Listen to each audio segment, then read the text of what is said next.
mayambu ahanda makthada kangle lepung original gi makedagi bisok khoirakpamna taram noksari channel asina ngasisu tabada ki tujungba phawraba subscribers nga thabira powari ama mayamda khudol tamjage haiduna poduna laksari wari asi lithok charapa matamda soikiba langkiba kaya yarabosu mayamna nusibiduna ngakpiu haiduna hajari aduga amana channel asibu mapung phanba matamda sarugya biboina adomadom na like amadi subscribe share to biro mahaduna jari subscribe to matamda bell icon du on to biro mathangi wari thaglapa matamda adomadom gi phone da phangna bagidamakta adu de wari se hongna ba tokjaraki thaudo singa sidagina sahi tare muki mamangi wari ni matamadu daina class 10 tamlakpa madugi matamdani thangnari ba kaka si thaingai dagi hauraga lighting gi maramda khara khangba ahlamoina horai aduna masa si su lighting gi khangba kakta sunatna kuthiyeng ba lighting gi maramdam hakna khangba khara lairabadi mayamda mateng pangba habadu rami ado kaka se lighting gi maramda khara makhai su khanglabasu mida kaiba amata tawdaba ahlamoina horai thaingai matam gi maiba singa dudi lighting gi maramda khara makhai su khangba heman khibana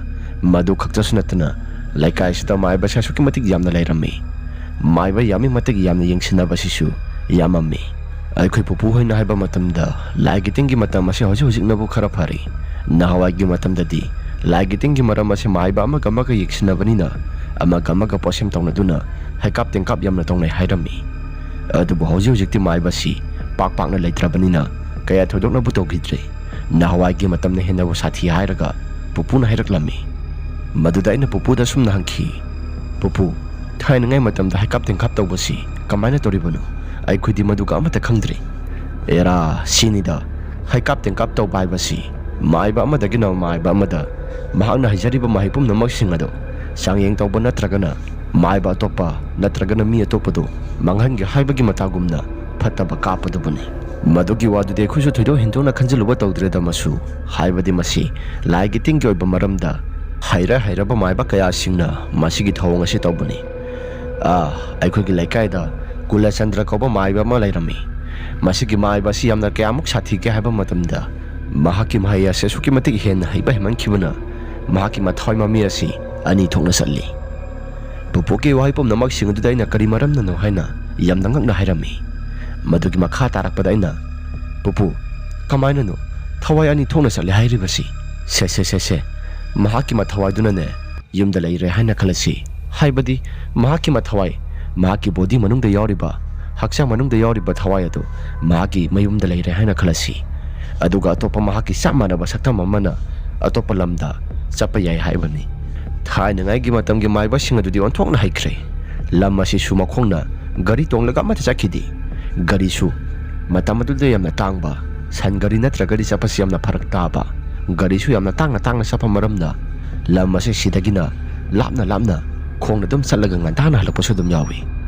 masi mantra gi mateng na makosu lamadu singsilaga sanaribani hojikang gi maibu oiribani haduna tori singa sisu lagi tingi maramda khara khaidokpa haibagi wani yamna ka hena hijimadi oidi thainga gi maiba singadudi onthokna bu haikre asumna nameto madi pupu gai ga siwari watai sanaraga thainga gi lagi tingi maramda oiba maiba singi maramda wari sanaraga khoisi nameto madi chai sing sana bolo sille thangnari ba kaka si su mai boy ba khakta sunatna masa du nungti khudingi yu asi thaklaga mai boy bana di sabadi yada banina thabak suba khara salaga thabak sufam dagi yu asi khara thaktuna lakle kaka na suri ba thaba si u subani masina maram oiduna mahaga si thengna dum halakpasu yawi season matamdana mahaga si khara makhasu thengna halai aduna thengna halakpada masa do yu to taptaina thaklaga lakpasu dum yawi kaka sa khoi gi disagai makti natte tawadabu leminarabani na ina su kaka dum kauri mayekidi ma mathokpani adubu asum leminarabani na kaka haina kauri baba da su kaka na tasau haina kawi aduna sagai masil maksuna trabasu ai khunna nusi sana na laiba haibadu irami hana dagi hauraga kaka na su ai khoi mu manungi awata pa haibadi laigi tingi khuram daba yadraba kaya maroma masu kaka na dum khurami asumna nongma amadi kaka si masadi yu taptaina thaklaga laklaga indom sa sida khana bado khara makhai su haurami maduda indom chaga kaka se paisa nungsagi maramda khara makhasu sinba mali nimidang adu de hekta khana bahorki maduda baba ga imaga na kedawra ge haduna sangsilaga yingluba matamda paisa nungsagi maramda khara makhasu silli aduna imung asi mahi khara langbani hairaga kakana hairaklami ꯇꯥꯟꯖꯥꯗꯨꯗ ꯕꯕꯥꯅ ꯑꯁꯨꯝꯅ ꯍꯥꯏꯈꯤ, ꯏꯍꯦ ꯑꯗꯨ ꯑꯣꯏꯔꯒꯅ ꯄꯩꯁꯥ ꯅꯨꯡꯁꯥꯗꯣ ꯈꯔ ꯋꯥꯠꯂꯦ ꯍꯥꯏꯔꯒꯁꯨ ꯑꯩꯈꯣꯏꯗ ꯍꯥꯏꯔꯛꯄ ꯌꯥꯗ꯭ꯔꯣ? ꯅꯨꯃꯤꯗꯥꯡꯒꯤ ꯃꯇꯝ ꯑꯁꯤꯗ ꯈꯟꯅ ꯆꯩꯅꯕ ꯇꯧꯔꯤꯕꯗꯨ ꯂꯩꯀꯥꯏꯁꯤ ꯁꯔꯥ ꯁꯟꯕ ꯍꯥꯏꯕꯗꯨ ꯑꯣꯏꯔꯦ꯫ ꯅꯨꯃꯤꯗꯥꯡꯒꯤ ꯃꯇꯝꯗ ꯒꯣꯏꯁꯤꯜꯂꯦ, ꯅꯃꯥꯏꯁꯤꯡꯗꯨ ꯏꯀꯥꯏꯕꯒ ꯑꯃꯠꯇ ꯈꯪꯗ꯭ꯔꯣ? ꯑꯉꯥꯡꯁꯤꯡ ꯑꯁꯤꯁꯨ ꯇꯨꯝꯅꯤꯡꯕ ꯃꯥꯜꯂꯤ, ꯅꯕꯥꯅꯤꯅ ꯈꯠꯅꯕ ꯎꯕꯗ ꯑꯉꯥꯡꯁꯤꯡ ꯑꯁꯤꯁꯨ ꯂꯣꯏꯅ ꯈꯪꯂꯕ ꯃꯥꯜꯂꯤ꯫ ꯕꯕꯥꯒꯤ ꯋꯥꯍꯩ ꯄꯨꯝꯅꯃꯛꯁꯤꯡ ꯑꯗꯨꯗ ꯀꯀꯥꯅꯁꯨ, ꯇꯥꯆꯧ ꯍꯟꯗꯛꯃꯛꯇꯤ ꯈꯔ ꯃꯈꯩꯁꯨ ꯍꯦꯟꯃꯜꯂꯤ, ꯑꯩꯁꯨ ꯏꯁꯥꯁꯦ ꯑꯁꯨꯛꯀꯤ ꯃꯇꯤꯛ ꯌꯥꯝꯅ ꯋꯥꯔꯦ꯫ ꯏꯃꯨꯡ ꯑꯁꯤꯗ ꯄꯩꯁꯥ ꯊꯣꯛꯂꯤꯕꯁꯦ ꯑꯩ ꯈꯛꯇꯅꯤ, ꯑꯩ ꯈꯛꯇꯅ ꯚꯥꯔ ꯃꯌꯥꯝ ꯑꯁꯤ ꯄꯨꯕꯁꯤ ꯏꯁꯥꯁꯦ ꯃꯊꯥ ꯌꯥꯝꯅ ꯁꯥꯔꯦ꯫ ꯀꯣꯛ ꯑꯁꯤꯁꯨ ꯄꯨꯔꯤꯕ ꯚꯥꯔ ꯃꯌꯥꯝ ꯑꯁꯤꯅ ꯄꯨꯕ ꯊꯥꯡꯕ ꯉꯝꯗ꯭ꯔꯦ, ꯑꯗꯨꯅ ꯌꯨꯗ ꯍꯦꯛꯇ ꯇꯥꯏꯅꯩ꯫ ꯀꯀꯥꯒꯤ ꯋꯥꯍꯩ ꯄꯨꯝꯅꯃꯛꯁꯤꯡ ꯑꯗꯨꯗ ꯕꯕꯥꯅ ꯑꯃꯨꯛ, ꯇꯣꯝꯕ ꯃꯊꯥ ꯌꯥꯝꯅ ꯁꯥꯔꯦ ꯍꯥꯏꯗꯨꯅ ꯌꯨꯗ ꯍꯦꯛꯇ ꯇꯥꯏꯅꯒꯗꯕ ꯅꯠꯇꯦ꯫ ꯅꯕꯥꯅꯤ ꯃꯣꯠ ꯆꯥꯅꯔꯦ ꯇꯤꯟꯅꯔꯦ ꯍꯥꯏꯗꯨꯅ ꯌꯨꯝꯕꯥ ꯂꯝꯕꯤꯗ ꯈꯣꯡꯗꯥꯔꯒ ꯅꯆꯥꯁꯤꯡꯁꯨ ꯂꯣꯏꯅ ꯐꯪꯂꯕ ꯉꯥꯛꯇꯅꯤ꯫ ꯋꯥꯈꯜ ꯑꯗꯨ ꯈꯔ ꯈꯔ ꯈꯟꯕ ꯌꯥꯕꯅꯤ꯫ ꯑꯃꯕꯨ ꯑꯣꯏꯔꯣ ꯅꯇꯩ ꯅꯅꯥꯎ ꯑꯅꯤꯃꯛ ꯇꯥꯟꯅꯒꯗꯕꯅꯤ꯫ ꯑꯗꯨꯗꯤ ꯅꯠꯇꯦ ꯅꯨꯡꯇꯤ ꯈꯨꯗꯤꯡꯒꯤ ꯌꯨ ꯊꯛꯂꯒ ꯂꯥꯛꯂꯒ ꯌꯨꯝ ꯑꯁꯤꯗ ꯇꯥꯏꯅꯔꯤꯕꯗꯨ ꯀꯔꯤ ꯃꯔꯝꯒꯤꯅꯣ? ꯅꯪꯒꯤ ꯅꯨꯄꯤꯗ ꯇꯥꯏꯅꯕꯁꯨ ꯌꯥꯔꯣꯏ, ꯅꯨꯄꯤ ꯑꯁꯤꯁꯨ ꯌꯥꯝꯅ ꯋꯥꯖꯔꯕꯅꯤ꯫ ꯕꯕꯥꯅ ꯑꯗꯨꯝꯅ ꯍꯦꯛ ꯉꯥꯡꯈꯤꯕ ꯃꯇꯝꯗꯒꯤ ꯍꯧꯔꯒ ꯀꯀꯥꯗꯨ ꯋꯥ ꯃꯈꯥ ꯑꯃꯠꯇ ꯇꯥꯔꯛꯇꯦ꯫ ꯑꯇꯩꯅ ꯉꯥꯡꯕꯗꯤ ꯋꯥ ꯃꯈꯥ ꯑꯗꯨꯝ ꯇꯥꯏ, ꯍꯥꯟꯅꯗꯒꯤ ꯍꯧꯔꯒ ꯕꯕꯥꯅ ꯉꯥꯡꯕ ꯋꯥꯁꯤ ꯋꯥ ꯃꯈꯥ ꯑꯃꯠꯇ ꯇꯥꯗꯦ꯫ ꯑꯗꯨꯅ ꯀꯀꯥꯅ ꯕꯕꯥꯒꯤ ꯆꯤꯟꯊꯛꯇ ꯍꯟꯅ ꯈꯨꯝꯕ ꯍꯥꯏꯕꯗꯨ ꯇꯥꯡꯅ ꯊꯣꯛꯏ꯫ ꯅꯨꯃꯤꯠꯇꯨꯃꯗꯤ ꯕꯕꯥꯅ ꯋꯥ ꯈꯔ ꯉꯥꯡꯈꯤꯕꯗ ꯇꯨꯃꯤꯟꯅ ꯂꯩꯍꯧꯔꯦ꯫ ꯑꯩꯈꯣꯏꯁꯨ ꯌꯨꯝꯗ ꯄꯨꯂꯞ ꯂꯥꯛꯃꯤꯟꯅꯔꯦ꯫ ꯃꯁꯤꯒꯤ ꯃꯇꯨꯡ ꯇꯥꯕꯗ ꯀꯀꯥꯗꯨ ꯍꯥꯟꯅꯗꯒꯤ ꯍꯧꯔꯒ ꯃꯔꯛ ꯃꯔꯛꯇ ꯌꯨ ꯈꯔ ꯊꯛꯄꯗꯨꯁꯨ, ꯕꯕꯥꯅ ꯉꯥꯡꯈꯤꯕꯗꯒꯤ ꯌꯨ ꯈꯔ ꯊꯛꯄꯗꯨꯁꯨ ꯃꯇꯝ ꯈꯔꯒꯤ ꯑꯣꯏꯅ ꯂꯦꯞꯈ꯭ꯔꯦ꯫ ꯃꯁꯤꯒꯤ ꯃꯇꯨꯡ ꯇꯥꯔꯛꯄꯗ ꯒ꯭ꯌꯥꯟ ꯇꯥꯔꯦ ꯍꯥꯏꯗꯨꯅ ꯑꯩꯈꯣꯏꯁꯦ ꯈꯟꯅꯈꯤꯕꯅꯤ꯫ ꯅꯍꯥꯟꯋꯥꯏꯒꯤ ꯃꯇꯝꯗ ꯌꯨ ꯑꯁꯤ ꯊꯛꯂꯒ ꯂꯥꯛꯄꯗꯣ ꯅꯨꯃꯤꯗꯥꯡ ꯈꯨꯗꯤꯡꯒꯤ ꯌꯨ ꯊꯛꯇ꯭ꯔꯦ ꯍꯥꯏꯗꯨꯅ ꯑꯩꯈꯣꯏꯁꯤ ꯌꯥꯝꯅ ꯍꯔꯥꯎꯖꯔꯝꯃꯤ꯫ ꯑꯗꯨꯕꯨ ꯃꯁꯤꯒꯤ ꯃꯇꯨꯡ ꯇꯥꯔꯛꯄꯗ ꯊꯥꯃꯨꯛ ꯂꯩꯔꯕ ꯃꯇꯨꯡꯗ ꯀꯀꯥꯗꯣ ꯍꯥꯟꯅꯒꯤ ꯃꯑꯣꯡ ꯃꯇꯧꯒꯨꯝꯅ ꯅꯨꯃꯤꯗꯥꯡ ꯈꯨꯗꯤꯡꯒꯤ ꯊꯕꯛ ꯍꯜꯂꯛꯄꯗ ꯌꯨ ꯊꯛꯂꯒ ꯑꯗꯨꯝ ꯂꯥꯛꯂꯝꯃꯤ꯫ ꯃꯇꯧ ꯀꯌꯥꯁꯤꯡ ꯑꯗꯨꯗ ꯑꯩꯈꯣꯏꯁꯨ ꯀꯔꯤ ꯍꯥꯏꯒꯗꯕꯅꯣ ꯍꯥꯏꯐꯝ ꯇꯧꯐꯝ ꯑꯃꯠꯇ ꯈꯪꯂꯝꯗꯦ꯫ ꯌꯨ ꯊꯛꯂꯒ ꯂꯥꯛꯂꯦ ꯍꯥꯏꯕꯒꯤ ꯋꯥꯅꯤ, ꯏꯃꯨꯡ ꯑꯁꯤꯗ ꯈꯠꯅ ꯆꯩꯅꯕꯗꯤ ꯑꯃꯠꯇ ꯇꯧꯈꯤꯗ꯭ꯔꯦ꯫ ꯑꯁꯨꯝꯅ ꯅꯣꯡꯃ ꯅꯨꯃꯤꯠ ꯑꯃꯗꯤ ꯅꯨꯃꯤꯠꯇꯨꯃꯗꯤ ꯏꯁꯥꯁꯤ ꯅꯨꯡꯉꯥꯏꯇꯦ ꯍꯥꯏꯗꯨꯅ ꯆꯥꯛꯉꯟ ꯆꯥꯔꯕ ꯃꯇꯨꯡꯗ ꯑꯩꯁꯤ ꯇꯨꯝꯊꯔꯒꯦ ꯍꯥꯏꯗꯨꯅ ꯑꯩꯒꯤ ꯀꯥꯗ ꯆꯪꯁꯤꯜꯂꯛꯂꯦ꯫ ꯑꯩꯒꯤ ꯀꯥꯗ ꯆꯪꯁꯤꯜꯂꯛꯄ ꯃꯇꯝ ꯑꯗꯨꯗ ꯑꯩꯒꯤ ꯀꯥꯒꯤ ꯊꯣꯡꯅꯥꯎ ꯑꯁꯤꯁꯨ ꯀꯅꯥꯒꯨꯝꯕ ꯑꯃꯅ ꯃꯊꯟꯇ ꯒꯤꯠ ꯂꯥꯎꯅ ꯅꯝꯕꯒꯤ ꯃꯈꯣꯜ ꯑꯃ ꯇꯥꯕ ꯍꯧꯔꯛꯂꯦ꯫ ꯃꯇꯝ ꯑꯗꯨ ꯄꯨꯡꯊꯦꯡ ꯊꯦꯡꯕꯃꯛꯇꯤ ꯅꯠꯇ꯭ꯔꯤ, ꯅꯤꯡꯊꯝ ꯊꯥꯒꯤ ꯃꯇꯝ ꯑꯣꯏꯖꯔꯕꯁꯨ ꯄꯨꯡ 8:30 ꯇꯥꯁꯤꯜꯂꯛꯂꯦ꯫ ꯃꯗꯨꯗ ꯑꯩꯅ ꯑꯁꯨꯝꯅ ꯅꯥꯇꯣꯟꯅꯒ ꯅꯥꯇꯣꯟ ꯐꯨꯟꯕꯅꯦ꯫ ꯑꯩꯒꯤ ꯋꯥꯈꯜꯗ ꯑꯁꯨꯝꯅ ꯈꯟꯈꯤ, ꯀꯩꯅꯣꯗ ꯏꯁꯥꯁꯤꯅꯒ ꯃꯔꯣꯜ ꯑꯃ ꯅꯨꯡꯉꯥꯏꯇꯕꯅꯤ, ꯑꯩꯒꯤ ꯊꯣꯡꯅꯥꯎ ꯑꯁꯤꯗ ꯀꯅꯥꯒꯨꯝꯕ ꯑꯃꯅ ꯒꯤꯠ ꯂꯥꯎꯅ ꯅꯝꯂꯤꯕꯁꯤ ꯀꯔꯤꯅꯣ? ꯃꯇꯝ ꯑꯁꯤꯁꯨ ꯌꯥꯝꯅ ꯉꯜꯂꯤ꯫ ꯑꯁꯤ ꯍꯥꯏꯔꯒ ꯑꯩꯁꯨ ꯏꯁꯥꯁꯤ ꯅꯨꯡꯉꯥꯏꯇ ꯂꯣꯛ ꯇꯧꯔꯛꯀꯗꯕꯒꯤ ꯃꯃꯤ ꯑꯣꯏꯕꯅꯔ ꯈꯪꯗꯦ, ꯅꯥꯇꯣꯟ ꯑꯁꯤꯁꯨ ꯑꯁꯨꯛꯀꯤ ꯃꯇꯤꯛ ꯌꯥꯝꯅ ꯐꯨꯜꯂꯤ꯫ ꯑꯩꯕꯨ ꯑꯃꯨꯛꯇꯪꯗꯤ ꯃꯄꯥꯟꯗ ꯊꯣꯛꯂꯒ ꯌꯦꯡꯕꯅ ꯐꯒꯗꯧꯔꯤꯕ꯭ꯔꯥ, ꯊꯣꯛꯇꯕꯅ ꯐꯒꯗꯧꯔꯤꯕ꯭ꯔꯥ? ꯑꯩ ꯏꯁꯥꯁꯤꯁꯨ ꯄꯨꯡꯆꯤꯛ ꯆꯤꯛꯂꯒ ꯄꯨꯡꯅꯥ ꯅꯥꯕ ꯍꯥꯏꯕꯗꯨ ꯑꯣꯏꯔꯛꯂꯤ꯫ ꯊꯣꯛꯑꯒ ꯑꯃꯨꯛꯇꯪꯗꯤ ꯌꯦꯡꯂꯨꯒꯦ, ꯀꯌꯥꯝꯕꯨ ꯀꯨꯏꯅꯤ ꯍꯥꯏꯕꯒꯦ? ꯑꯁꯤ ꯍꯥꯏꯔꯒ ꯑꯩꯁꯨ ꯃꯄꯥꯟꯗ ꯊꯣꯛꯂꯒꯦ ꯍꯥꯏꯗꯨꯅ ꯈꯨꯠꯇ ꯃꯩ ꯑꯃ ꯄꯥꯏꯗꯨꯅ ꯑꯩꯁꯤ ꯄꯔꯞ ꯊꯣꯛꯂꯛꯂꯦ꯫ ꯑꯗꯨꯕꯨ ꯑꯩꯅ ꯌꯦꯡꯁꯤꯜꯂꯨꯕ ꯃꯇꯝꯗ ꯀꯅꯥꯒꯨꯝꯕ ꯑꯃꯠꯇ ꯍꯦꯛ ꯂꯩꯔꯝꯗꯦ꯫ ꯃꯇꯧ ꯀꯌꯥꯁꯤꯡ ꯑꯗꯨꯗ ꯑꯩꯁꯨ ꯏꯁꯥꯁꯤ ꯉꯛꯄꯅ ꯈꯝ ꯊꯦꯡꯂꯦ꯫ ꯍꯧꯖꯤꯛ ꯉꯥꯏꯍꯥꯛꯇꯪꯒꯤ ꯃꯃꯥꯡꯗ ꯊꯣꯡꯅꯥꯎ ꯑꯁꯤꯗ ꯀꯅꯥꯒꯨꯝꯕ ꯑꯃꯅ ꯒꯤꯠ ꯅꯝꯈꯤꯕ ꯅꯠꯇ꯭ꯔꯥ? ꯒ꯭ꯌꯥꯟ ꯃꯦꯟꯒ ꯇꯥꯔꯛꯇ꯭ꯔꯦꯗ꯫ ꯑꯁꯤ ꯍꯥꯏꯔꯒ ꯑꯩꯁꯤ ꯇꯨꯡ ꯍꯟꯗꯨꯅ ꯀꯔꯤꯒꯨꯝꯕ ꯑꯃꯠꯇ ꯌꯦꯡꯕ ꯂꯩꯇꯅ ꯑꯩꯁꯤ ꯌꯨꯝ ꯃꯅꯨꯡ ꯂꯣꯝꯗ ꯆꯪꯁꯤꯜꯂꯛꯂꯦ꯫ ꯑꯩꯅ ꯑꯗꯨꯝꯅ ꯃꯅꯨꯡꯗ ꯍꯦꯛ ꯆꯪꯒꯦ ꯍꯥꯏꯗꯨꯅ ꯇꯧꯔꯤꯉꯩ ꯇꯥꯟꯖꯥ ꯑꯗꯨꯗ ꯑꯩꯈꯣꯏꯒꯤ ꯐꯤ ꯐꯧꯅꯕ ꯊꯝꯂꯤꯕ ꯄꯣꯂꯥꯡꯈꯣꯛ ꯑꯗꯨ ꯃꯈꯥꯔꯣꯝꯗ ꯗꯝ ꯂꯥꯎꯅ ꯇꯥꯈꯤꯕꯒꯤ ꯃꯈꯣꯜ ꯑꯃ ꯇꯥꯕ ꯍꯧꯔꯛꯂꯦ꯫ ꯃꯈꯣꯜ ꯀꯌꯥꯁꯤꯡ ꯑꯗꯨꯗ ꯑꯩꯁꯨ ꯇꯨꯡ ꯍꯟꯗꯨꯅ ꯌꯦꯡꯉꯤ, ꯑꯗꯨꯕꯨ ꯀꯔꯤꯒꯨꯝꯕ ꯑꯃꯠꯇ ꯃꯁꯤ ꯂꯦꯡꯂꯝꯗꯦ꯫ ꯀꯩꯅꯣ ꯉꯁꯤꯒꯤ ꯅꯨꯃꯤꯠ ꯑꯁꯤꯗ ꯑꯩꯉꯣꯟꯗ ꯇꯧꯔꯤꯕ ꯊꯦꯡꯅꯔꯤꯕ ꯃꯌꯥꯝ ꯄꯨꯝꯅꯃꯛꯁꯤꯡ ꯑꯁꯤ ꯀꯔꯤꯅꯣ? ꯑꯩ ꯃꯊꯥ ꯌꯥꯝꯅ ꯁꯥꯔꯦꯗ, ꯕꯕꯥꯗ ꯑꯃꯨꯛꯇꯪꯗꯤ ꯍꯪꯂꯒ ꯌꯦꯡꯂꯨꯒꯦ꯫ ꯑꯁꯤ ꯍꯥꯏꯔꯒ ꯕꯕꯥ ꯂꯩꯔꯤꯕ ꯃꯥꯏꯀꯩ ꯑꯗꯣꯝꯗ ꯂꯥꯛꯂꯦ꯫ ꯕꯕꯥꯁꯨ ꯃꯅꯨꯡꯂꯣꯝꯗ ꯃꯩ ꯑꯗꯨ ꯇꯤꯛꯂꯒ ꯂꯩꯔꯝꯃꯤ꯫ ꯕꯕꯥꯒ ꯄꯨꯄꯨꯒ ꯋꯥꯔꯤ ꯋꯥꯇꯥꯏ ꯀꯌꯥ ꯃꯔꯨꯝ ꯑꯃ ꯁꯥꯟꯅꯔꯒ ꯃꯩ ꯇꯤꯛꯇꯨꯅ ꯂꯩꯔꯝꯃꯤ꯫ ꯃꯗꯨꯗ ꯍꯧꯖꯤꯛ ꯉꯥꯏꯍꯥꯛꯇꯪꯒꯤ ꯃꯃꯥꯡꯗ ꯊꯣꯛꯈꯤꯕꯁꯤꯡ ꯑꯗꯨ ꯑꯩꯁꯨ ꯂꯣꯏꯅ ꯇꯝꯃꯤ꯫ ꯃꯗꯨꯗ ꯕꯕꯥꯅ ꯁꯨꯝꯅ ꯍꯥꯏꯔꯛꯂꯝꯃꯤ, ꯏꯆꯥꯊꯣꯏꯕ, ꯀꯩꯁꯨ ꯑꯃꯠꯇ ꯇꯧꯔꯝꯃꯣꯏꯗ, ꯅꯪꯒꯤ ꯋꯥꯈꯜꯅ ꯈꯟꯖꯤꯜꯂꯨꯕ ꯑꯣꯏꯔꯝꯕ ꯌꯥꯏ꯫ ꯕꯕꯥ, ꯊꯣꯡ ꯅꯝꯂꯛꯄꯗꯨꯗꯤ ꯑꯩꯁꯨ ꯏꯁꯥꯗ ꯉꯥꯏꯍꯥꯛꯇꯪꯗꯤ ꯈꯟꯖꯥꯟꯅꯔꯝꯃꯤ, ꯑꯗꯨꯕꯨ ꯃꯄꯥꯟꯗ ꯊꯣꯛꯂꯒ ꯌꯦꯡꯂꯨꯕ ꯃꯇꯝꯗ ꯀꯅꯥꯒꯨꯝꯕ ꯑꯃꯠꯇ ꯂꯩꯔꯝꯗꯦ꯫ ꯐꯔꯦ, ꯃꯗꯨꯗꯨꯃꯗꯤ ꯑꯩ ꯏꯁꯥꯅ ꯌꯥꯖꯔꯒꯦ, ꯑꯗꯨꯕꯨ ꯃꯄꯥꯟꯂꯣꯝꯗ ꯀꯅꯥꯅꯣ ꯑꯃꯨꯛꯇꯪꯗꯤ ꯌꯦꯡꯂꯨꯒꯦ ꯍꯥꯏꯗꯨꯅ ꯊꯣꯛꯂꯒ ꯍꯟꯖꯤꯜꯂꯛꯀꯦ ꯍꯥꯏꯗꯨꯅ ꯍꯦꯛ ꯇꯧꯔꯛꯄꯗ ꯐꯤ ꯐꯧꯅꯕ ꯁꯦꯝꯂꯤꯕ ꯄꯣꯂꯥꯡꯈꯣꯛ ꯑꯁꯤ ꯃꯈꯥꯔꯣꯝꯗ ꯕꯣꯝ ꯂꯥꯎꯅ ꯐꯩꯔꯤꯕ ꯋꯥ ꯑꯁꯤ ꯍꯦꯛꯇ ꯇꯥꯔꯛꯏ꯫ ꯇꯨꯡꯅ ꯑꯣꯟꯊꯣꯛꯂꯒ ꯌꯦꯡꯂꯨꯕ ꯃꯇꯝꯗꯁꯨ ꯀꯅꯥꯒꯨꯝꯕ ꯑꯃꯠꯇ ꯂꯩꯔꯝꯗꯦ꯫ ꯑꯩꯒꯤ ꯋꯥꯍꯩ ꯄꯨꯝꯅꯃꯛꯁꯤꯡ ꯑꯗꯨꯗ ꯕꯕꯥꯅ, ꯀꯔꯤꯒꯨꯝꯕ ꯑꯃꯠꯇ ꯑꯣꯏꯔꯝꯂꯣꯏ, ꯅꯪꯒꯤ ꯋꯥꯈꯜꯅ ꯈꯟꯖꯤꯜꯂꯨꯕ ꯑꯣꯏꯔꯝꯕ ꯌꯥꯏ, ꯎꯆꯦꯛꯅ ꯀꯔꯤꯅ ꯇꯣꯡꯂꯒ ꯂꯦꯡꯂꯒ ꯇꯥꯔꯛꯄ ꯑꯣꯏꯔꯝꯕꯁꯨ ꯌꯥꯏ, ꯆꯣ ꯅꯪꯒꯤ ꯀꯥꯗ ꯄꯣꯊꯥꯖꯔꯨꯔꯣ ꯍꯥꯏꯔꯒ ꯑꯩꯉꯣꯟꯗ ꯍꯥꯏꯔꯛꯂꯝꯃꯤ꯫ Asumna masigi matong tarakpada ay suisasi ay kikada changlaki haiduna pothaba changlakli. Asumna numitugi ngaglabad hogdo wathopum namak singaduna maram moiduna isi adum nungaita isase dum pothaba haibado ikri. Asumna mathangi numita isi isase lokna mapung phana na ba haibado irakli. Laibak phaba amana laihaude amata yawramdi. Asumna numitugi numidangni numitugi numidang wairam maduda kakado thengla phawbuda halakte haiduna indom janai khoda laklami. Maduda babana sopung ase phana yamna di thengle adubu mahak halakpadi yarabani. Hauji phawba halaktribasi karigino haiduna babana so hairami. Madugi matung tarakpada isu isasi guli sasilaba matungda pupugi manakta mai tiklaga phamlingai tanjani. Babagi ima kana mutang yinglusira haiduna hainare. Maduda babagi ima ge indom jagana tawraga makhoi mutang di yinglusi haiduna hainare. Matam madusu ningtham thagi matam oibanina pung adusu mapan makhai tasilakpa haibasi pung ado khara makhai di thenglaklavani. Babaga imaga indom jagana su thibado koisa chatlami adubu phangba khawba lairamde. Masigi matong ni hak lairaba matungda makhoi suplap changlakli. Aduga kakado laiti phangba khawba laiti hairaga makhoidu haiba hunarakli. Numitumadi indom chadu nongalaga marai halakera numit tarakan halakera thengna halakera mahakna thopa halaksani. Aidi angang singaduga yumda potha jarurani haiduna indom chadu masadu kitang di nungaita sawboi kariboi mathawaidu nungaita dum chakhirami. Asumna babasu ngahaktangi matungda tombase yamna gyan tade hairaga haiba horakle. Maduda imana khangdreni tawrisi ngarang na hanta gyan tare maram yamna mokle yuga mata thaktre haiduna haire aduga hanta marak tawraibasi karino ai gyamen amata tade. Asi hairaga numitumade khoisi magi maphamsingda loina pothanari. Nongalaklaba matungda khoisi marang loina tawba hungarakle. Numitumade ai suisasi kitang dinungai tawba maramna isa sago ke habe pakpa hekta ngamamde. Aduna laikagi myam changlaka langnariba aikhoi kon thong adu langliba mayam pum namak singado ai su isasi tumu bage si sas ingaw duna tholai maduda isasi mai mit adu amutang ta thuklaga mapanda langnariba pum namak singado kari maram gino haiduna isi para thorakle tawdabu indom chana yam nakana kapagi makholama su ta bahorakle. Manak sang sinduna isi karino haiduna sangsilaga yingluba tanjadida kakasi khongbana du yungsilaga siramle haiduna mayam sangdune pokhatnaraga soroki matai thangba sarugodida indom chadu kapulabu tawraga lairaba phibam singada isu isad uthuklure.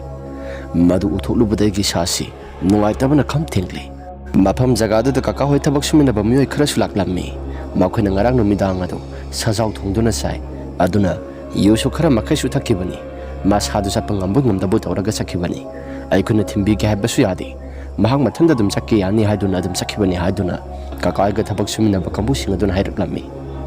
Matam maduda babana yuwase thakpai mandana mahak asita sasi yamna tarakpani. Mamang thakta toramba pum namak singadu matam khara khaktangi oina pharami adubu makha tarakpada hanagi matagumna amu toraklibasi kamana toribano haiduna babana swairami. Asumna ngehak weraba matungda ikhoisi laikagi myo singadusu asi baksang asi kuina pantharaga lairgumsi laikagi myo sing tawraga ho amutang di saba tokthulasi haiduna haiba hunarakle. Adubu indom jasi masada yamna kana angang ani huma siga aibu kamaina hingho haibano hairaga kakaki masada da thengduna phuduna kaplammi. Asumna ngehaktangi matungda laikagi myo sing tawraga kakagi asi baksang asi makhoigi sumang tamna pusilakle. Aduga seba tawnabani haiduna ku kai karasan basu roisilakle. Adumna sinba langba loisilaba matungda satnabigi matung inna mathomangam pumna maksing adusu pangthokpa loisingkre. Asumna kakase laikidaba matung asida laikagi myoisingnasu maibasu khara oiramba maramna makhoigi konthoma pase lalaga sapa matamda isada karigumba ama kanagumba amana inarakpagi matogumni isada kitangdi phawi haiduna laikagi myoising so haiba hunarakle. Tasingna makki hairabada aikhodi kaya thuidona bu akiba amta phawramdi maramdi kakase laiminaringai matamda yamna phaba mi oi ama oina horapanina aikhoisu kaisu thuidokpa kaiba amata khanba laitana satok chasina dum tawrami. Adubu nongma amadi asti hayengni haibagi numit asida aikhoisi marang asti gidamakta ni haiduna sinba langba loina tongnarami. Aisu yumgi sana thaknaba awat apa khara lai haiduna imana dukan phawbuktang chaluso haiduna hairakle. Asumna ngehaki matungda isi dukan phawda isi paisada puraga laklammi. Dukan asai khudagina khara makhadi chatli dukan phawbotang yobada minute ani humde dumak sangi aduna isi dukan phawbatang laklaba matungda laigdaba masang mathum pumnamak sing adu lairi hawai singwai sanaba hawai jar khara makhai su yawraga isi yumda adum halakli ain adum da lakpa matam di sasi nahan makhai di kari gumba mata phawdabani adubu numisimade gi sada singnaba khara makhai di phawrakli lambi da sana sana kadom da ki wakhal no khangdi kakasi laikidaba matam maduda laika gi myoising laikhui gi konthong mapa asida lala ka sapa matamda tong thangba saruk natragana mamang oidamna mi ama leibagi matagumna sanel amadi phangi haiduna ngangnari bapum namak singado aigi sasida kadom dagi no khangdi phaw bahrakli tasing amaki kakasi laitaba tanja asida laika gi myoisingna ngangnari ba singa sibo simboi gadrane aibu thajabade kitangdi walida yera nupa masani kadom de wakhal loina ngasaidagi khanjilakli basi masi khamba phati asi hairaga isi yum tamna lakli aina adum yum tam hek lakpa tanja duda aikhoi gi soroki matai thangba saru aikhoi gi konthong joram dagi matte khara madi wapal pareng sang hawi madugi wapal pareng sang na hori tanja duda kanano khangdaba manung dagi haibadi wapal manung adudagi kanano amana aingonda huisen khonglapagi makhol gumba ama ta bawrakli makol kaya singado hektaba matam daisi tungmang thangba sarugaduda mi lakpra haidune mi adubu kanagumba mata lakdi uramdi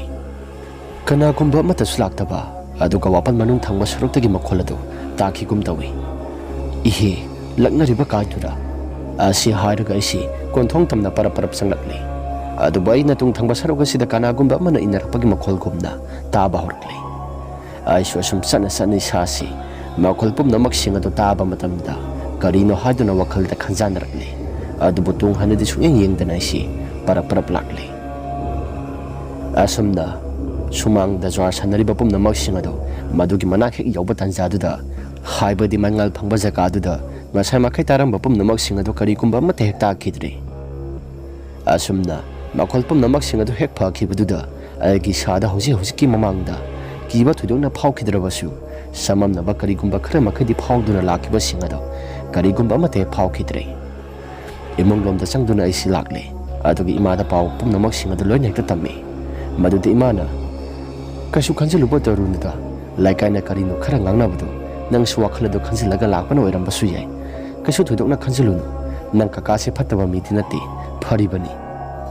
asumna namitu madi aisi ninjing magjing naraga sagi singado sabalo silaba matungda magi mafam singda loina tumba changna khre aisu ahingi matamadu dangi haktang di tum tharure adubu nongalamdagi pung 3 tarakpa madugi matamaduda mikapasi ikhang khangawdana thorakle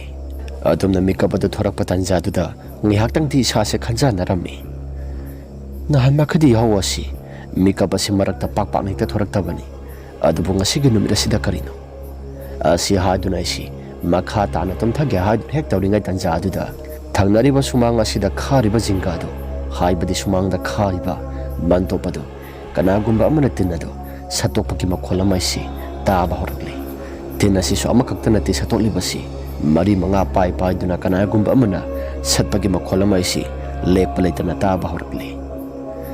madugi makhol mayam pumnamak singada sisasi taruba matamda karino haduna khanjanarakle isasi aki khang amata leitaba singado makhol mayam singado taruba tanjaduda aigi isasi mafam barang amata khangdana kiba haibada phaurakle haujipu khaliba jinga se kanana sidokadoribanu tasena makke hairabada kakase mai basoirami aduna mahak laitaba tanja sida mahak sikhiba sida jinga si tamnariba haibadura asi khanduna isi lairingai tanja duda jinga mathaka sida kana gumba mana question sentuna satra tauba horaklami makhol mayam singadu taruba mata madudagi sasi amke hena kiba horakle aisi kina wado matangangdana kari gumba mata khanba leitana tumina dumak makhol pumnamak singado tarami makhuladu tana sum leiramba pumnamak singaduda jinga mayam pumnamak singadu loi nekta singtharaga makharumda bom thadabagi makholama taba horakle madu hektar wadagi sasi jinga pumnamak singse loi nekta sidok patari hayir nongalaga mukas loi namuk sangkhana batare haduna wakhalda khalaklami adumna khana leiringai tanjaduda aigi thongnau mapa thangba saruga sida murum solaga kanagumba amana koja satpagi makholama taba horakle ꯃꯈꯣꯏꯒꯤ ꯁꯨꯃꯥꯡꯗꯒꯤ ꯍꯦꯟꯗꯣꯛꯇꯅ ꯑꯩꯈꯣꯏꯒꯤ ꯖꯒꯥ ꯑꯁꯤꯗ ꯑꯃꯨꯛꯁꯨ ꯌꯧꯔꯛꯂꯕ ꯑꯣꯟꯊꯣꯛꯄꯒꯤ ꯃꯇꯧꯅꯤꯗ ꯑꯁꯤ ꯍꯥꯏꯗꯨꯅ ꯂꯩꯔꯤꯉꯩ ꯇꯥꯟꯖꯥ ꯑꯁꯤꯗ ꯊꯣꯡꯅꯥꯎ ꯑꯗꯨꯗ ꯒꯣꯔꯣ ꯂꯥꯎꯅ ꯈꯨꯖꯤꯟꯅ ꯈꯣꯠꯄꯒꯤ ꯃꯈꯣꯜꯒꯨꯝꯅ ꯇꯥꯕ ꯍꯧꯔꯛꯂꯤ ꯍꯟꯗꯛꯃꯨꯛꯇꯤ ꯍꯛꯊꯦꯡꯅꯅ ꯇꯧꯔꯛꯂꯕ ꯄꯨꯝꯅꯃꯛꯁꯤꯡ ꯑꯗꯨꯗ ꯑꯩꯁꯨ ꯏꯁꯥꯁꯤ ꯂꯩꯕ ꯉꯝꯂꯛꯇ꯭ꯔꯦ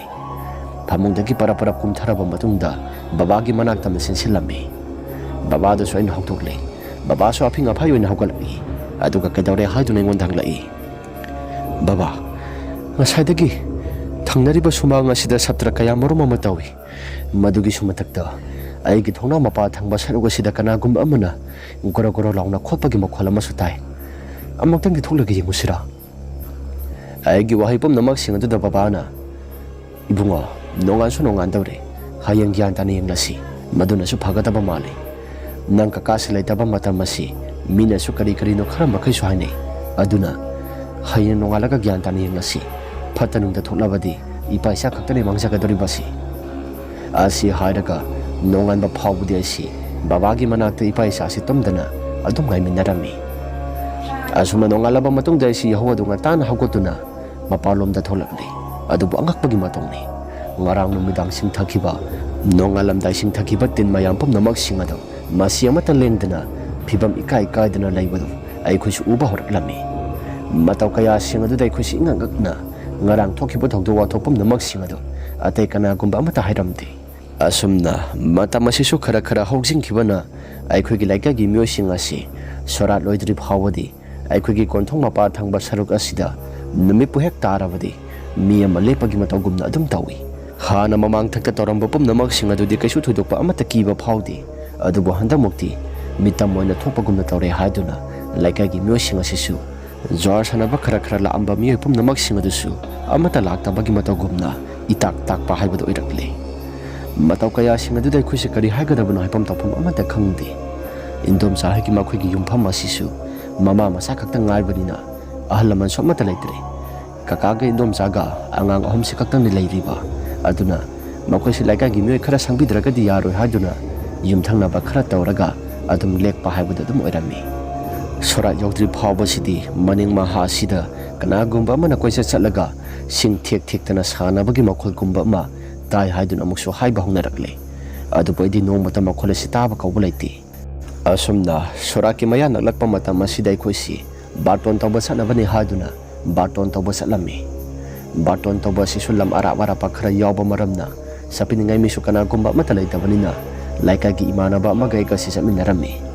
ꯅꯨꯃꯤꯠꯇꯣ ꯂꯝ ꯑꯔꯥꯞꯄꯁꯨ ꯈꯔ ꯌꯥꯎꯕꯅꯤꯅ ꯃꯇꯝ ꯑꯗꯣ ꯈꯔ ꯃꯈꯩꯁꯨ ꯊꯦꯡꯗꯣꯛꯈ꯭ꯔꯦ ꯂꯩꯀꯥꯏꯒꯤ ꯏꯃꯥꯟꯅꯕꯗꯨꯗꯤ ꯑꯩꯈꯣꯏꯒꯤ ꯌꯨꯝꯒꯁꯦ ꯈꯔ ꯃꯈꯩꯗꯤ ꯂꯥꯞꯄ ꯃꯔꯝꯅ ꯃꯍꯥꯛꯇꯤ ꯍꯥꯟꯅ ꯂꯩꯍꯧꯔꯦ ꯕꯥꯔꯇꯣꯟ ꯇꯧꯕꯗ ꯑꯩ ꯏꯊꯟꯇ ꯈꯛꯇ ꯂꯥꯛꯏ ꯑꯩꯅ ꯁꯥꯏꯀꯜ ꯑꯗꯨ ꯊꯧꯔꯒ ꯑꯗꯨꯝ ꯂꯥꯛꯄꯅꯤ ꯑꯩꯅ ꯁꯥꯏꯀꯜ ꯑꯗꯨ ꯊꯧꯔꯒ ꯂꯥꯛꯄ ꯇꯥꯟꯖꯥꯁꯤꯗ ꯅꯨꯃꯤꯠ ꯑꯗꯣ ꯃꯌꯨꯝꯗ ꯆꯪꯈ꯭ꯔꯦ ꯑꯗꯨꯅ ꯃꯝꯕ ꯍꯥꯏꯕꯗꯣ ꯑꯣꯏꯔꯛꯂꯦ ꯑꯩꯅ ꯏꯁꯥꯁꯦ ꯀꯔꯤꯒꯨꯝꯕ ꯑꯃꯠꯇ ꯈꯟꯕ ꯂꯩꯇꯅ ꯁꯥꯏꯀꯜ ꯑꯗꯨ ꯅꯤꯡꯉꯥꯏꯗꯅ ꯑꯩꯁꯤ ꯑꯗꯨꯝ ꯊꯧꯔꯒ ꯂꯥꯛꯄꯅ ꯑꯩꯈꯣꯏꯒꯤ ꯀꯣꯟꯊꯣꯡ ꯃꯄꯥ ꯊꯪꯕ ꯁꯔꯨꯛ ꯑꯗꯨꯗ ꯌꯧꯁꯤꯜꯂꯛꯂꯦ ꯑꯩꯈꯣꯏꯒꯤ ꯀꯣꯟꯊꯣꯡ ꯑꯗꯨꯗ ꯍꯦꯛ ꯊꯧꯖꯤꯜꯂꯛꯄ ꯇꯥꯟꯖꯥꯗꯨꯗ ꯁꯥꯏꯀꯜ ꯑꯁꯤ ꯂꯨꯝꯊꯔꯛꯂꯒ ꯇꯌꯥꯔ ꯑꯁꯤ ꯄꯣꯈꯥꯏꯕꯒꯤ ꯃꯈꯣꯜ ꯑꯃ ꯇꯥꯕ ꯍꯧꯔꯛꯂꯦ ꯑꯩꯁꯨ ꯀꯔꯤꯅꯣ ꯍꯥꯏꯗꯨꯅ ꯁꯥꯏꯀꯜ ꯑꯁꯤ ꯆꯠꯇꯕꯗꯨꯗ ꯇꯌꯥꯔ ꯑꯁꯤꯁꯨ ꯄꯣꯈꯥꯏꯈꯤ ꯍꯥꯏꯗꯨꯅ ꯃꯈꯥꯔꯣꯝꯗ ꯀꯨꯝꯊꯔꯒ ꯍꯥꯏꯐꯦꯠ ꯌꯦꯡꯂꯨꯕ ꯇꯥꯟꯖꯥꯗꯨꯗ ꯁꯥꯏꯀꯜꯒꯤ ꯇꯌꯥꯔ ꯑꯗꯨꯗꯤ ꯀꯔꯤꯒꯨꯝꯕ ꯑꯃꯠꯇ ꯇꯧꯔꯝꯗꯦ ꯀꯔꯤꯒꯨꯝꯕ ꯑꯃꯠꯇꯁꯨ ꯇꯧꯔꯝꯗꯦ ꯑꯗꯨꯒ ꯀꯔꯤ ꯑꯁꯤ ꯍꯥꯏꯔꯒ ꯁꯥꯏꯀꯜ ꯑꯗꯨ ꯊꯧꯒꯦ ꯍꯥꯏꯗꯨꯅ ꯍꯦꯛ ꯇꯧꯔꯛꯄꯗ ꯁꯥꯏꯀꯜꯒꯤ ꯆꯦꯟ ꯑꯗꯨꯁꯨ ꯇꯥꯔꯒ ꯂꯩꯔꯝꯃꯤ ꯃꯇꯧ ꯀꯌꯥꯁꯤꯡ ꯑꯗꯨꯗ ꯁꯥꯏꯀꯜ ꯑꯗꯨ ꯏꯟꯁꯤꯜꯂꯒꯦ ꯀꯣꯟꯊꯣꯡꯁꯨ ꯌꯧꯔꯕꯁꯤꯕꯨ ꯍꯥꯏꯗꯨꯅ ꯁꯥꯏꯀꯜ ꯑꯁꯤ ꯏꯟꯒꯦ ꯍꯥꯏꯗꯨꯅ ꯍꯦꯛ ꯇꯧꯕꯗ ꯑꯩꯒꯤ ꯈꯨꯗꯥꯡ ꯑꯁꯤꯗ ꯀꯅꯥꯒꯨꯝꯕ ꯑꯃꯅ ꯇꯥꯞ ꯂꯥꯎꯅ ꯄꯥꯏꯈꯤꯕꯒꯤ ꯃꯇꯧꯒꯨꯝꯅ ꯇꯧꯕ ꯍꯧꯔꯛꯂꯦ ꯄꯥꯏꯔꯛꯂꯤꯕꯗꯁꯨ ꯃꯁꯥꯗꯨ ꯏꯪ ꯂꯥꯎꯏ ꯑꯗꯨꯒ ꯌꯦꯡꯊꯣꯛꯂꯨꯕ ꯃꯇꯝꯗꯅ ꯀꯅꯥꯒꯨꯝꯕ ꯑꯃꯠꯇ ꯍꯦꯛ ꯂꯩꯔꯝꯗꯦ ꯑꯁꯤꯒꯨꯝꯂꯕ ꯀꯤꯔꯕ ꯊꯧꯗꯣꯛ ꯀꯌꯥꯁꯤꯡ ꯑꯁꯤ ꯑꯩꯒꯤ ꯏꯁꯥꯃꯛꯇꯗ ꯊꯦꯡꯅꯔꯛꯂꯕꯗꯨꯗ ꯑꯩꯁꯨ ꯏꯁꯥꯁꯤ ꯖꯤꯡ ꯂꯥꯎꯕ ꯑꯃ ꯐꯥꯎꯈꯤꯔꯝꯃꯤ ꯀꯩꯅꯣꯗ ꯍꯧꯖꯤꯛ ꯉꯥꯏꯍꯥꯛꯇꯪꯒꯤ ꯃꯃꯥꯡꯗ ꯑꯩꯒꯤ ꯈꯨꯗꯥꯡ ꯑꯁꯤꯗ ꯄꯥꯏꯔꯛꯈꯤꯕꯗꯣ ꯃꯤꯒꯨꯝꯕ ꯑꯃꯅ ꯄꯥꯏꯔꯛꯈꯤꯕ ꯅꯠꯇ꯭ꯔꯥ ꯑꯁ ꯑꯣꯟꯊꯣꯛꯄꯅꯤꯗ ꯑꯁꯤ ꯍꯥꯏꯔꯒ ꯁꯥꯏꯀꯜ ꯑꯁꯤ ꯑꯩꯁꯨ ꯄꯔꯞ ꯏꯟꯁꯤꯟꯒꯦ ꯍꯥꯏꯗꯨꯅ ꯍꯦꯛ ꯇꯧꯕ ꯇꯥꯟꯖꯥꯗꯨꯗ ꯁꯥꯏꯀꯜ ꯑꯁꯤꯁꯨ ꯏꯟꯕ ꯆꯠꯈꯤꯗ꯭ꯔꯦ ꯑꯩꯁꯨ ꯁꯥꯏꯀꯜ ꯑꯁꯤ ꯏꯟꯕ ꯆꯠꯈꯤꯗ꯭ꯔꯥ ꯍꯥꯏꯔꯒ ꯇꯨꯡ ꯊꯪꯕ ꯁꯔꯨꯛ ꯑꯗꯨꯗ ꯃꯥꯏꯁꯤ ꯂꯩꯊꯣꯛꯂꯛꯂꯒ ꯑꯃꯨꯛꯇꯪꯗꯤ ꯌꯦꯡꯕꯗꯨꯗ ꯀꯅꯥꯅꯣ ꯈꯪꯗꯕ ꯁꯥꯏꯀꯜꯒꯤ ꯀꯦꯔꯤꯌꯔ ꯑꯗꯨꯗ ꯃꯨꯁꯤꯟꯃꯨꯕ ꯃꯈꯩ ꯃꯌꯥ ꯏꯍꯤ ꯍꯤꯒꯠꯄ ꯃꯈꯩ ꯐꯝꯃꯒ ꯂꯩꯔꯝꯃꯤ ꯃꯇꯧ ꯀꯌꯥꯁꯤꯡ ꯑꯗꯨꯗ ꯁꯥꯏꯀꯜ ꯑꯗꯨ ꯑꯩꯁꯨ ꯂꯥꯛꯇꯅ ꯏꯟꯊꯨꯔꯝꯃꯤ ꯑꯗꯨꯒ ꯄꯔꯞ ꯑꯩꯒꯤ ꯌꯨꯝ ꯇꯝꯅ ꯄꯔꯞ ꯂꯥꯛꯂꯦ ꯑꯩꯅ ꯌꯨꯝꯗ ꯈꯔ ꯊꯨꯅ ꯆꯦꯟꯁꯤꯜꯂꯛꯄꯗꯨꯗ ꯃꯪꯒꯣꯜꯗ ꯃꯤ ꯈꯔ ꯂꯩꯔꯝꯃꯤ Maduda kaidarage haiduna ngonda hanglai aisu hausi ngaktangi mamangda thokiba singado isa se pakhape mankhibana kari gumba mata aigi sasida aigi sinna sida hausi ngaktangi mamangda thokiba singado aigi sinna sida kari gumba mata thono haiba yarakhidi haibadi isa se kibe mankhibana wangang ba phawam lamde asumna ising glass amai se tapna thaklaba matungda hausi ngaktangi mamangda thokiba singado loin hekta tamlami matau kaya singado da maiba mungtangdi yengthoktabadi yararoi sorat as mapung phana loisilaba matungda maiba mungtangdi tanaraga yengsi haidun hairami asumna ahingi numitum made isu isa singa sai thengna khiba singaduna isa si ithak thakalaga tumba haibadu yaramde aisu phana thengla phawada suktum tumlamde ahingi pung 12 tarakpa adu phawada suktum tumda ba haibadu rami aina tumdana lairingai tanjaduda maning baha thangba saruga sida kana gumba amana koisa chatuna sing thekla ga sapagi makholama ta ba horkle aduga konthong thangbada horibo wapal paring pomnamak singadusu kana gumma misa amana yantha loin hekte singthapagi makholama aisi ta ba horkle makhol mayam pomnamak singadu ta ba leiba ngamdaba maramna aisi nakong adu khumjilaga aisi amna wana khangba haibu rami asumna ngihaktangi matung pung baro taramdagi matamaduda sablepi